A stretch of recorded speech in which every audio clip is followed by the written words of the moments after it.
Group chat discussion more or less focused on Speaker Tina Muñoz-Barnes' Bill 50, which would mandate a close age exception of less than 4 years for teens having consensual sex. And it reduces the penalty for teen consensual sex from a felony to a misdemeanor. If this close age exception passes, a 19-year-old could have consensual sex with a 15-year-old and only be charged with a misdemeanor. AG Levin Camacho telling KUAM News in an earlier interview, saying all it takes is, quote, one vindictive parent to lock up a teen on felony charges.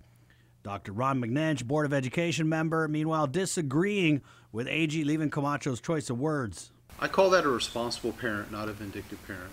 Chirag Bajwani with the Speaker's office said the AG's office chose not to prosecute to the fullest extent of the law 20 active cases involving consensual teen sex from 2016 to 2018, but KUAM couldn't immediately independently confirm this information. But it did beg the question, if the AG's office is already using its discretion with teen consensual sex, why is Bill 50 even a thing?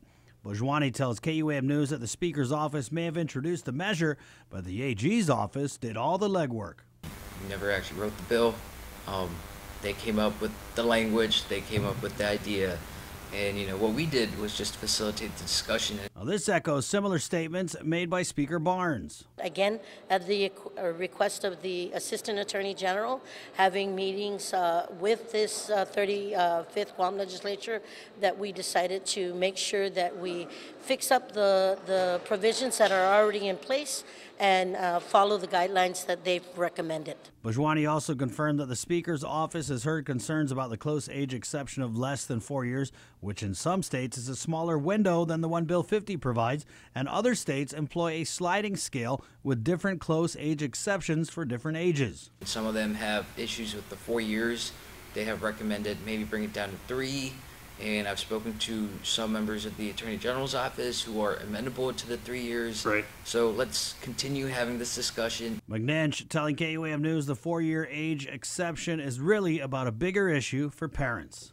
Do they want their 15-year-old son or daughter running around with somebody who's 19 years old? For Guam's News Network, Chris Barnett reports.